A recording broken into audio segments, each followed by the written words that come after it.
Hello and welcome to the virtual altar of the dead.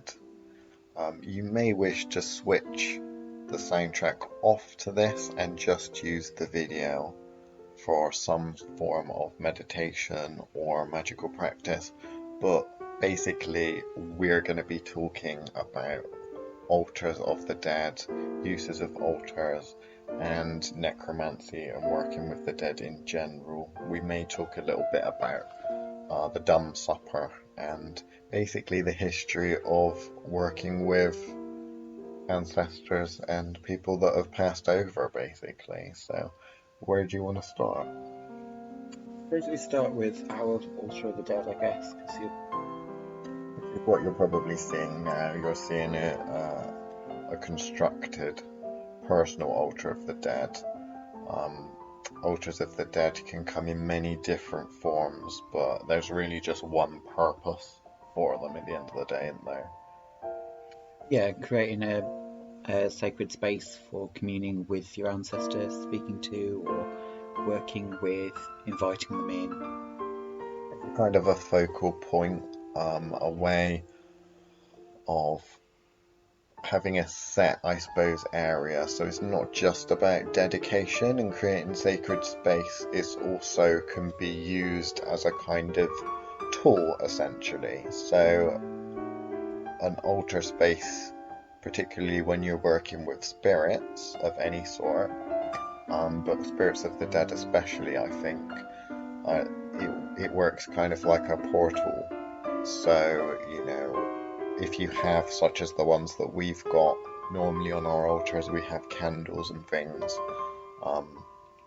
If you're one of those people that doesn't have much experience with working with the dead and you'd like to start down that kind of a path, then ancestor altars are a really good way to go, I think. There's quite a lot of fear when it comes to working with the dead, and I don't know how you feel about that, but very often I think that over the past sort of 1,000 years or so, it's been really certain monotheistic religions that have kind of swept across the Western world that have relegated the dead and don't really like people working with them.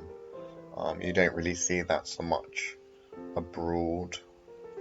Even strangely in kind of areas that have kind of branched on from Catholicism almost. Yeah. So Hispanic traditions seem to still have their kind of core folk arrangements with their dead, whereas we just seem to have lost them somewhere along that line. Yeah, and particularly when it comes to like altars, family shrines, that kind of thing, pretty much everywhere in the world, minus in the West, you kind of have that. The closest thing I think to mainstream altars for the dead are either tombstones in cemeteries or the kind of shrines that you often see in the UK and in other places on the side of the road where someone's had a tragic accident and died. People leave flowers and mementos and things like that, whereas really ancestral altars very often they can range from being very generic to also very elaborate, and it's supposed to be really a permanent area. So whereas normally what you tend to see in the UK is people will visit the graves of the deceased, and really you're just visiting the bones or what's left of them if they're cremated, Yeah. to spend time, I suppose, in peaceful tranquility, often thinking about them. Whereas really altars are a little bit more than that. It's supposed to be, to a certain extent, a technology.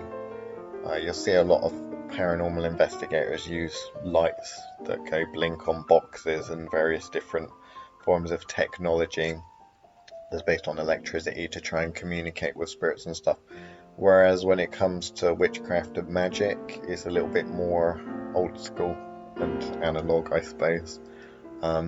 It's basically you're talking about creating sacred space somewhere that it's easier for the spirits to manifest, and that where there are set procedures, I suppose, because I think that many people have heard about psychics being bothered by the dead. We've seen a couple of cases whereby people with, you know, not half bad psychic ability tend to see a lot of the dead. They tend to see things and get plagued by that and struggle with that. Well, Yeah. for people that don't and haven't developed that kind of an ability, the first step, and a good step, is creating an altar of the dead. I mean, at the end of the day, if you're thinking of it as a gateway or doorway that you're opening, there's a procedure there. You can interact with the dead, and it allows the dead to interact with you through um, a certain point of entry, certain port of call. It's a kind of a, there's set procedures there. You know, when the candles are on, that's when the dead can come. When the candles are off, it's basically the equivalent of closed for lunch. Yeah. You know, and it's a lot safer, I think, working with the dead than what people often think. Why do you think that people have such a fear of it? Is it literally just left over from Christianity and that in the West, In the or? West, I guess, yeah, it's a case of, I think largely there's that it's been, you know, beaten out of us almost. But equally, I think it's a case of we've always used that as a fantasy space because it's a space that we weren't supposed to go. That kind of literature, then kind of with with movies and cinematic experience, it's kind of been that safe space that only artists are allowed to talk about, and therefore it's then kind of been corrupted in some ways, like into this continue to be this scary thing.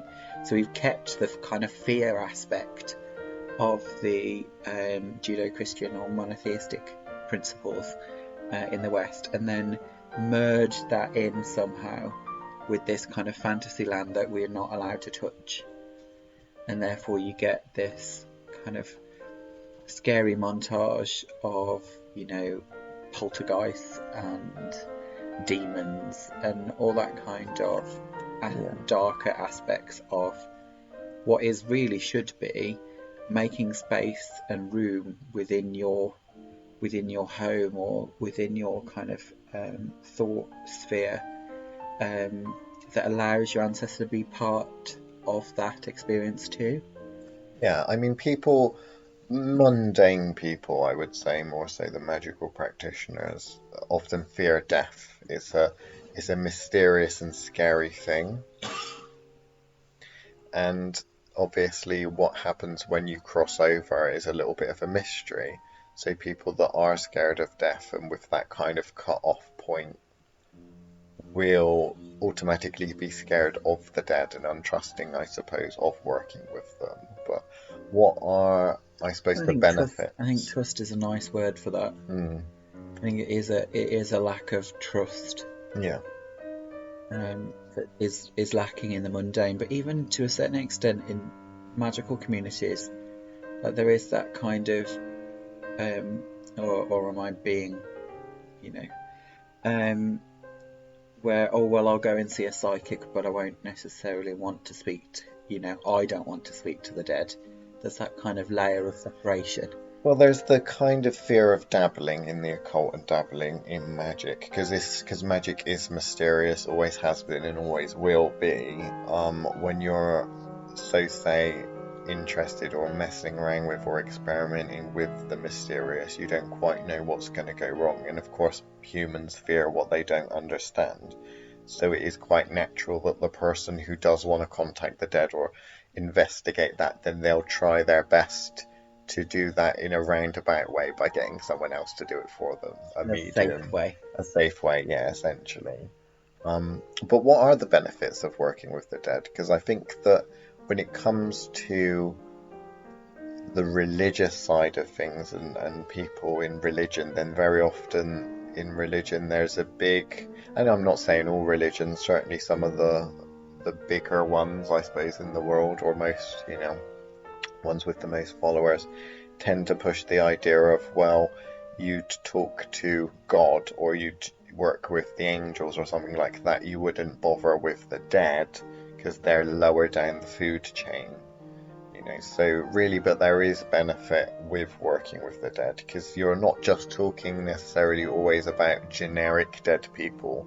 You're talking about your ancestors, people from your family line that kind of have a vested interest in you personally and the continuation of the family. Yeah, it's obviously it's a strange one for me because outside of the kind of, I went to say festival then, but a kind of altar of the dead that we create And the dumb supper, and the right? dumb supper. Outside of that, I don't really do much ancestral work, but that's because I have a kind of disconnect, I guess, with my bloodline, um, and therefore I don't particularly have much of an interest with ancestral work. However, I can see the benefit of this kind of, especially when you can't, we're going back to trust again, Yeah. when you can't necessarily trust the information that's out there, because there's so much of it, and kind of trying to navigate just life in general or a magical practice, having people that you can essentially trust. And you'd hope that you could trust your family in that sense to be able to help you with that path. Again, I don't know how useful it is if it's a family of mundanes, perhaps, but In terms of working with the dead as well, where's the help there? What would be the reason why someone would do it? I think there are a couple of reasons that we normally recommend, and that's because that we're actually working with the dead is one of the safest yeah, um types of spirit to work with, that of dead humans is, and particularly if it's your family. Okay, there are good people and bad people, and if your great grandmother wasn't a particularly nice person, the chances are she's probably going to be still that same kind of person when she's passed over. But in any family, very often you'll have people that will help you and people that are kind of getting in the way and are pretty useless. But yeah, I mean, working with spirits is a really good place to start. In terms of when you're investigating, a lot of people will gravitate towards their cultural heritage and draw their yeah, magical practice from that. So if you grew up and are born in Britain, you're going to be possibly interested or definitely be exposed to magical culture in Britain. So looking back in the past of where your culture and how it's evolved, where it comes from, the magical practices, how they've evolved over time, you can better relate to that. And working with people that actually practiced when they were alive, that is a bit of a benefit than just, trying to work with some 3,000-year-old pharaoh. exactly, exactly. Um, yeah, so I kind of, I get its purpose, and I can understand definitely it being that kind of safe start to experiment on that that getting used to working with spirits of other, rather than going down the kind of John Dee route and trying to trap celestial beings and deal with them, um, and then potentially not be able to gauge what actually is true from what is not, based because you're not speaking the same language to begin with. So whereas with a recent ancestor, or you have that basis of interaction to begin with, you've got a similar language basis, or there is points of meeting between the two, or histories that you share in order to actually be able to link more solidly to know, well, is the spirit being genuine? Is it not being genuine? Is it's a safer option, definitely. Well, it makes sense that if you've got an uncle that you were close with when they were alive, that if you're going to work with spirits and that person has died, then that's a good starting point for you when it comes to working with spirits is because you already know to a certain extent that you've got a working relationship with them. Certainly when it comes to gods and goddesses and religious aspects of neo-paganism, a lot of the time it's a case of, oh, I flipped through a book and I like the look of that god or goddess, so I'm going to start working with them. And there's no real relationship there. The good thing about family is whether you knew the member of family that's deceased or not, you have that connection. There is, they may be your great-great-great-grandparent or something like that, but there is a connection there. So you have some common ground. What is it about working with the dead per se when it comes to the different types of practices? Because obviously working via an ancestral altar is quite... You see both advanced practitioners still maintain that kind of practice, but also it's very good for new people. Why do you think that the kind of altar of the dead and ancestral shrines have continued with their use, maybe in different forms, but they've definitely been something that's been used for thousands of years as a technology in a way of working with the dead? Is it just because it's such, is it just because that's the easiest way, or what is it? And I think it comes down to that kind of safe part of it, and that building something solid to look at something ethereal is a kind of, I think that's that building of a solid gateway. Yeah. And having that strong foundation on this side of the veil, I think, is part of that safety mechanism of building something, and one that potentially would last. Yeah. And that essentially you're talking about ancestral work, so in theory, it would be nice to be able to pass that on to another generation, Yeah. to make that last long enough for it to have an impact on the next generation. It needs to be solidly constructed. Yeah, I mean, it's quite an interesting one, because at the end of the day, if you can construct an ancestral altar and use that and understand how it works and maintain it, then that's a really good stepping stone for you to then start working with other spirits that are a little bit more unusual and a lot more different than humans.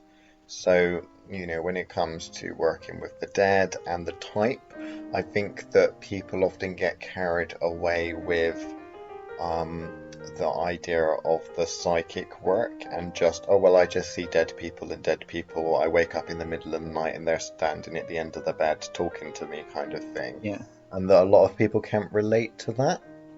And that it's always been something that professional psychics and pop culture spun, the kind of, oh, well, I'm a thrice blessed seventh son of a seventh son and I see dead people. Yeah. And you need to pay me in order to talk to old granny and find out where she's left the will, as opposed to, doing it for yourself. And I think that if you don't want to walk down a magical path and you don't want to learn, then that's fine. Okay, go to a psychic. But if you are someone that is wanting more, they're wanting to learn the secrets of the universe, they're wanting to push themselves down a magical path, then ancestral work and working with the dead, I should say, is something that you will have to come up against at some point, because they are essentially still everywhere. Yeah. And it's better that you have the common ground and it's like playing on home ground when you're constructing an altar, as opposed to going out in the big bad world and happening across things. At the end of the day, if you have your altar in your house, you decide what comes through it. I mean, it's like the old Ouija board thing, because of course some people will use Ouija boards in front of altars. They'll, use various different tools with their altars within that sacred space. And when you look at the fear that comes along with Ouija boards and that kind of a thing, is similar to the sort of fear that you see with altar setups. All of those films where you see that there's some bad witch and you go in the bad witch's house and they've got some creepy altar with cobwebs and candles all over it and everyone runs out screaming because they don't know what it is. But it doesn't need to be like that. I mean, let's talk a little bit about different types of altars because it's a personal approach, really personal thing. Yeah, at the end of the day, you don't necessarily need to build an ancestral altar purely for magical assistance or further learning. Like, just the act of honouring the dead, I think is somewhat lacking from the Western world on Yeah, a lot of fronts. Where you go into the Far East, into Japan, where they even merge family shrines at marriage, is kind of that kind of part of honouring the dead and making sure there is always a place for the dead is kind of lost on us. I suppose particularly now that we are very much, um, you know, we don't have the room for any more graveyards than we yeah. already have, and there's that added pressure to, for cremation. We're less and less used to kind of honouring what is left. You'd be surprised how far you can get by being polite to something. So, a lot of problems that we tend to see, I think, is when someone, in terms of like the horror stories that you hear with ghosts and spirits and things like that, is very often that someone's done something that's upset something. And when you're coming from a place, and I'm not going to say that everything behaves like this, but when you're coming from a place of respect, then there could be mutual respect. Yeah. Again, that goes back to a safety thing, doesn't it? It is just part of. It's just we in the West we seem to be so uncomfortable with death.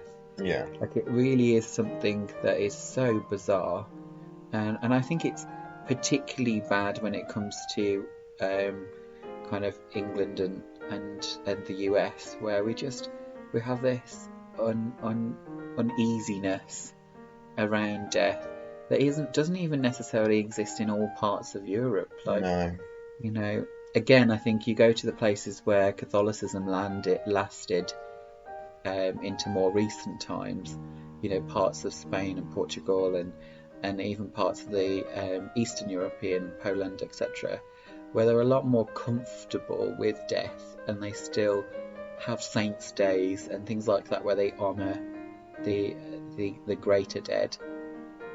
yeah.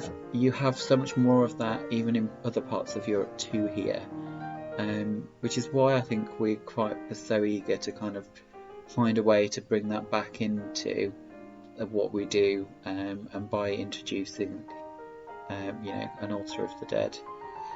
Yeah, I mean, it again just goes back to people fearing what they don't understand. Everyone's going to die, and death is necessary. It's an important part of the system. And yes, there is a reason, and a good reason, why it's more difficult to have a relationship with someone that's passed over. There is a reason why it's not like phoning someone up on a mobile, for a lot of people. But that doesn't mean that that's not necessarily possible. But in terms of the human condition and it is to be human, and the greater mechanisms at work, the greater system that's at work, creation, how the universe works, that kind of a thing. Death's one of those things that very often gets a bad reputation, and it does cause a lot of pain for people, but in the grand scheme of things, of course, it does have a purpose.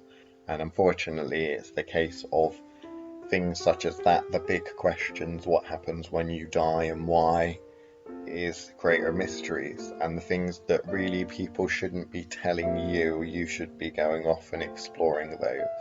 And I suppose one of the good ways of doing that, if you're talking about death particularly, is to work with the dead. It makes sense. If you have a fear of dying and are worried about it, then work with people that have done that. again, it comes down to the trust part of, well, ask your family. Yeah. You know your family are going to explain it in a way that you would necessarily more likely understand than if you were to go and, like you said before, go and wake up some old mummies to ask about how the Egyptians did it, because it Yeah. has no relative connection to yourself.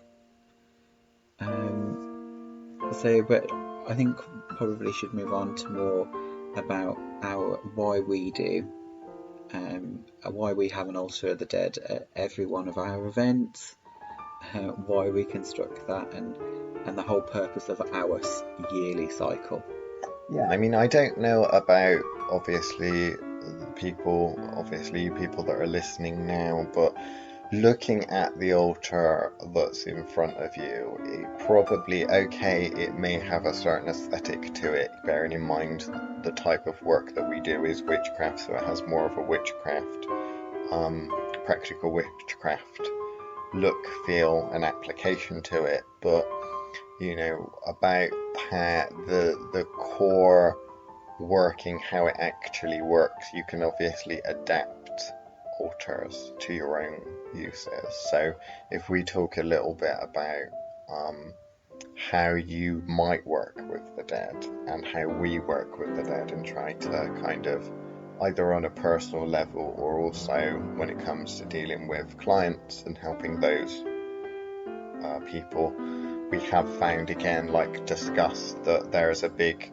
fear and confusion when it comes to working with the dead and where even to start in the West, and in Britain, in the US, and that's why we decided to start our dump supper, because very often I'm sure that what you're used to outside of witchcraft, or outside of magic, is the paranormal investigator and the paranormal TV show, which just involves being rude to very often and antagonizing the dead. We've all seen those programs where someone locks themselves in a room or closes the door of a room with a camera late at night in the pitch black in the dark and shouts, "If there's anyone here, push me," or something like that. And it's very much a case of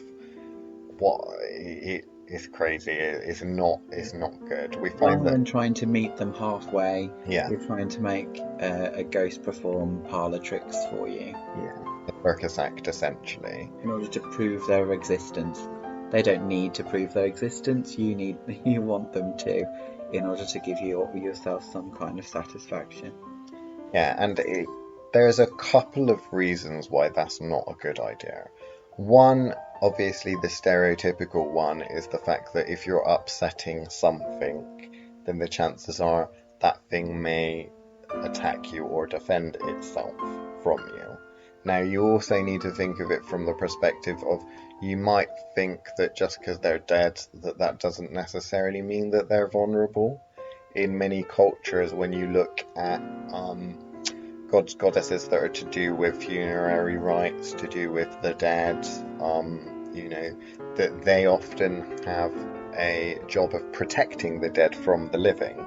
So there are those that protect the living from the dead, but also the dead from the living, and that actually it can be, certainly from my experience, from what I've seen of certain people after they've crossed over, that it can be quite a confusing and strange time. And when you've got someone or something stirring the pot and messing around with that process, then that's not necessarily good, ethically speaking.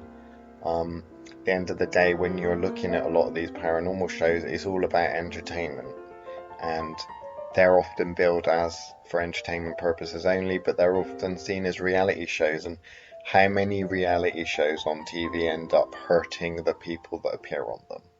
Well, actually, you'd be surprised how much damage some of the approaches that these paranormal shows do, and how much damage that they can actually do for the deceased that they so say work with. When you go into a building, stir up the pot, mess around with things that you don't really understand, and then decide to leave because you've got some footage of something flying around the room or something. It's not good. So respect was our first and top priority, I think, wasn't it? Yeah. And the Dumb Supper predominantly is about respect. So do you want to go through sort of the history and what the Dumb Supper actually is? Because it is an event that we hold, and there's not that many people that do Dumb Suppers publicly. They're normally quite private, sacred rituals that are done with not that many people involved, certainly not living people anyway.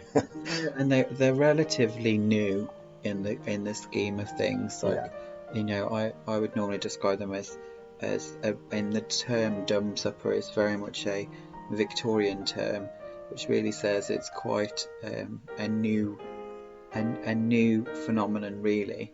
And traditionally they were done by young teenage girls wanting to divine their future husbands.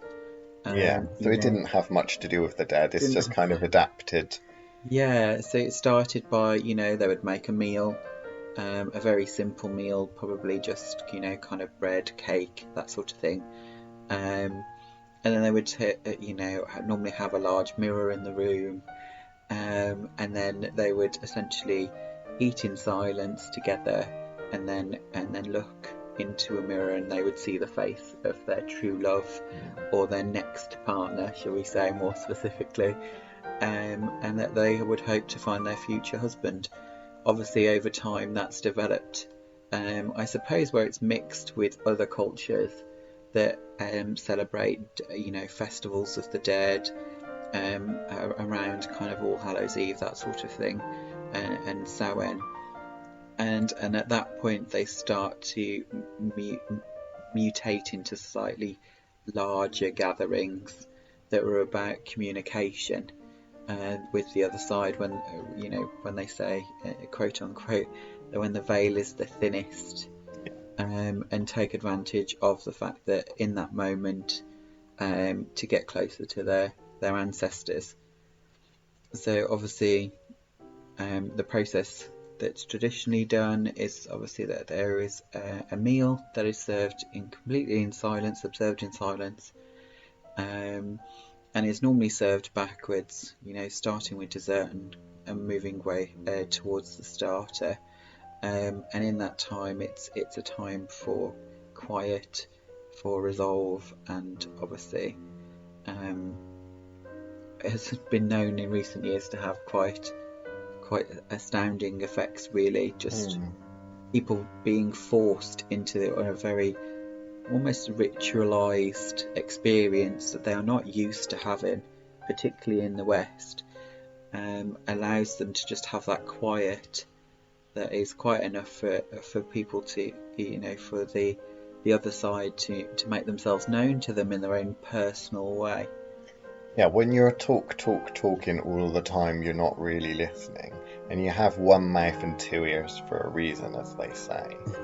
And I think that when you're talking about culture, and you're talking about ancient culture or foreign culture, culture should equip you for working with the dead.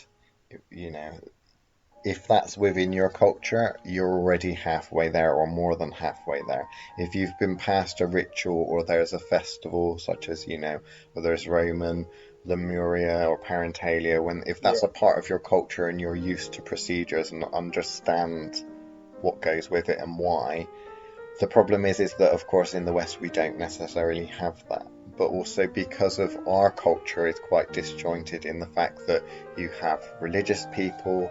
It's quite cosmopolitan where we are in Britain. You've got various different religious people. You've got agnostics, you've got atheists, you've got all these various people, which normally when you're talking about ritual, and working with magical ritual, or working with the dead and necromancy, then it's very often from a religious setting. And because we work with a lot of people that have different religions, you can't create a religious ritual. So when it comes to, because although we didn't invent the Dumb Supper, we're probably quite big proponents of it and have adapted it for, to be able to reach a lot of different people. I mean, at the end of the day, how often can you have a Buddhist, a Muslim, a Jewish person, two atheists, an agnostic, a Catholic and a Protestant and 2 witches all around one table celebrating the same thing, and there not be any fireworks, which is one of the good reasons with the dumb suppers. It's done because essentially it means silence, so you can't talk during it. But yeah, if you want to learn more about the dumb supper, we'll leave the link in the description, and you can research a little bit more about that. But obviously the dumb supper itself incorporates quite a lot of symbology, and there are different procedures and reasons for that. Obviously at the forefront of it, it does include the creation, consecration and use of quite a large altar, which is not dissimilar probably from the one that you're seeing at the moment. So obviously taking it back to altars and stuff, let's talk a little bit about the symbology that's on the altars that we use and how they differ and how we change them depending on what we're going to use them for and how we're going to contact the dead.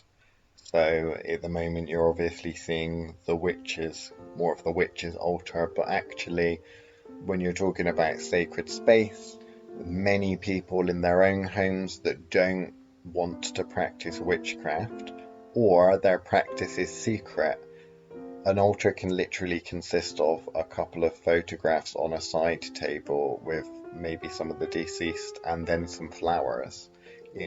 Stereotypically what you're going to have with an altar setup is you're going to have some kind of focal point. You're normally going to have it as a place that you can leave offerings and mementos and things that are relevant to what you're working with. And then everything on top of that is basically you're adapting to the type of work that you're doing.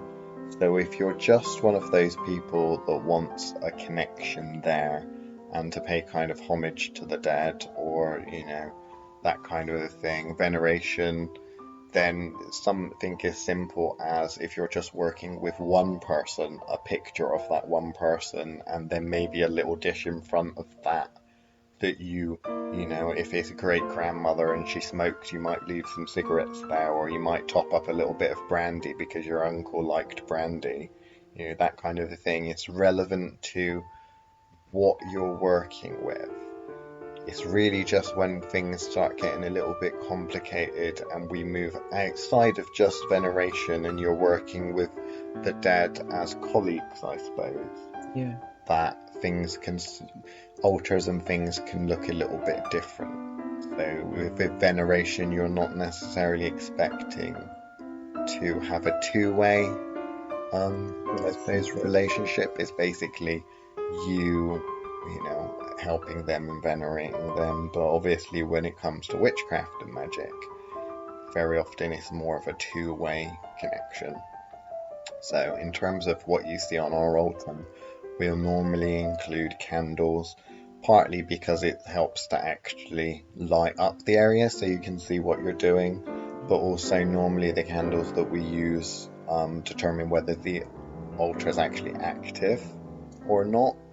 You'll find that messages from the dead can come in many different forms, whether it's in the dream state, when people come to you with dreams, whether you actually physically see something or hear something, or whether they're interacting with things that are on that altar. So if you're using a Ouija board to communicate with the dead, you may have a Ouija board on that altar. If you're using pendulums and things on that altar, things such as candles, obviously the flickering of candles, the readings of wax. So if you have wax pillar candles, the wax may create messages, that kind of thing. Seership, when you're talking about crystal balls or black mirrors, if you have that on your altar to communicate with. One of the probably not unusual when it comes to witchcraft, but certainly from a mundane perspective, can be quite scary for some people, is the fact that we have a human skull on our altar non, and not all altars obviously contain bones. In terms of the reason why we use a human skull, literally again, you're talking about dealing with tools for magic, and a tool is supposed to make things easier for yourself. And because we do a lot of stuff that may involve mediumship or may involve actual communication with the dead, what you'll tend to find when you're talking with human spirits is the fact that every human that exists has always essentially been and looked upon the world through a skull. Your consciousness is essentially partly housed within a skull whilst you're alive. So having a spirit come and dwell within a skull, so in terms of where you're housing the spirit whilst you're working with it, and that focal point, that portal, the skull is quite a useful thing to that. You will find very often many witches have said that they can tell a big difference between working with a human skull than working with something such as a black mirror or some other kind of portal, or even crystal skulls and things like that, because in terms of how skulls often operate is you will find that they're almost like small vacuum cleaners. Very often if you possess a human skull, things will get sucked into it. It's such a natural place for a human spirit to be housed within, particularly for transportation and stuff like that, that it's good for you as a physical person to be able to focus on something and have a conversation with something kind of face to face, because you're looking at a face, even if it is a skeleton. But also from the opposite is the fact that when you're working with some spirits that may be a little bit more disjointed and unfamiliar with not having a body, then being able to house that spirit or what's left of that spirit within some kind of physical vessel can often help. I don't know what your thoughts on that are. Well, for us, it goes a step further, doesn't it? That obviously, Non is part of the team. Yeah. She is with us at every event, and as part of that is that extra medium of help that is there, takes care of the space, and obviously through the way that we do it, obviously we leave a space for offerings. And for messages, we always leave things out for people to leave messages, and so many people do. Oh yeah. It's one of the simplest things you can do is write a letter. And just having that arrangement there is just it normalises the process, but also having on there as an option to like you say, speak face to face with not necessarily her, but she can at least facilitate what some people have arrived to, particularly when it comes to a psychic fair or those sorts of events. There is that expectation. People are there for a reason. They want to speak to, grandma or any dear friend that may have passed, and it's a whole new experience. And for us being our emphasis always being on teaching, she's there to help facilitate that teaching too, and actually allow people to take it into their own hands and not so reliant on having a medium. And I don't mean a psychic there, I just mean as in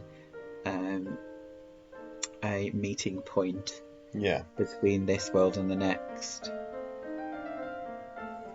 Yeah, and again, you'll find that with the altar, because the thing is, obviously, we try to, with tools and things like that, with the events, obviously, we try to facilitate other people's work. So we don't necessarily always get involved with a lot of the clients that we have. We'll create spaces, events and things like that, give them the tools for them to do their own work. It's not necessarily all about teaching with us.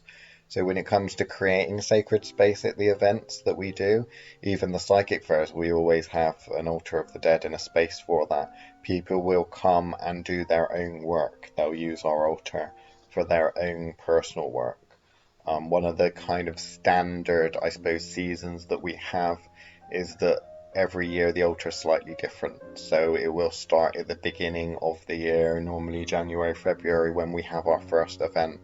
The altar starts off small, and then as and when we have more events and things like that, the altar gets transported around to our various different events. All of the mementos that people leave get collected. If you notice the dish with various other people's letters and such that have been left from earlier in this year, that only gets bigger. There only gets more things left. And then normally what happens is Halloween night, which this year is on, we're having the Dumb Supper on Halloween night. That will be the final altar of the year, October 31st, Halloween night, where we hold the Dumb Supper. And then at midnight we will burn all of the letters and bury all of the offerings and such in the graveyard, so they will rest with the deceased. And then, normally for us, December time, November, December is our kind of holiday season where we're not really working that much. And then it will begin again in January. So there's a kind of cycle with our altar. Obviously, if it's in your house or your practice, you decide on that. But this altar that you see is very much adapted to the sorts of work that we do, and to a certain extent is events orientated. So, we have to design it in such a way that it's easy to use for our clients and for the people that attend our events.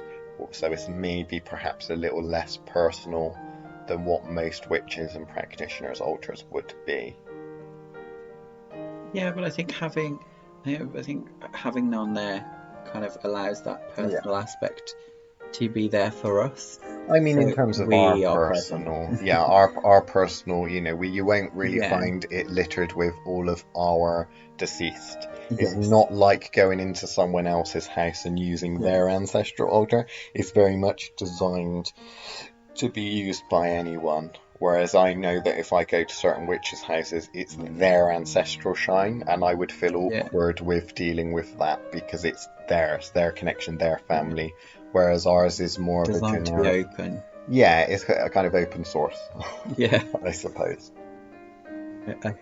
Open source, the altar of the dead. I like Yeah, that. open source altar of the dead. I'll have to use that for something. I think it's a hashtag waiting to happen. Yeah. So again, if this is a practice that you'd like to look into more, then definitely do that. But remember, when it comes to magic, the best thing is to throw yourself into it, and that you have to start somewhere, even if you clear a side off ready to have that altar space.